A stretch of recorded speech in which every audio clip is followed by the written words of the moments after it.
আসসালামু আলাইকুম বন্ধুরা, আপনারা সবাই কেমন আছেন? আশা করি আপনারা সবাই ভালো আছেন। তো বন্ধুরা, দেখতে পাচ্ছেন এখন আমরা গঙ্গা নদীতে এসেছি। তো আমার নানি মারা গেছে, ওই জন্য আমরা মাটি দেওয়ার জন্য এসেছিলাম। তো আমরা এখন এখানে উঁচু করবো। দেখতে পাচ্ছেন আমাদের ইমাম সাহেব এখানে আছেন আর সামনে আরেকজন এসেছেন।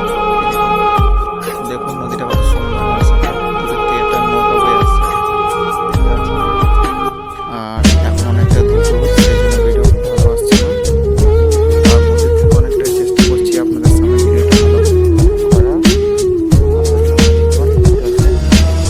চারিদিকটা দেখুন, পাহাড়গুলো দেখুন পুরোটা কেটে গেছে। নদীর যখন চাপ থাকে তখন পাহাড়গুলো কেটে কেটে পর্যায়ে এসছে এবং এদিকটা পুরোটাই বালি এরিয়া। চারিদিকে লিচু গাছ আর আপনারা দেখতে পাবেন। মাশাআল্লাহ, খুবই সুন্দর, ভালোই লাগছে এদিকে এসে। কিন্তু ভালো লাগার সঙ্গে সঙ্গে দুঃখ, কারণ নানি আজ আমাদের মধ্যে আর নেই। তিনারই মাটি দেওয়ার জন্য আমরা এসেছি। তো বন্ধুরা, সকলে যেনারা ভিডিওটি দেখছেন তেনারা সবাই আমার নানির জন্য দোয়া করবেন, তেনার আত্মা যেন জান্নাতবাসী হয়। আর আপনারা অবশ্যই কমেন্ট করে বলবেন। তো বন্ধুরা, ভিডিওটা এই পর্যন্ত। আমরা উঁচু করব।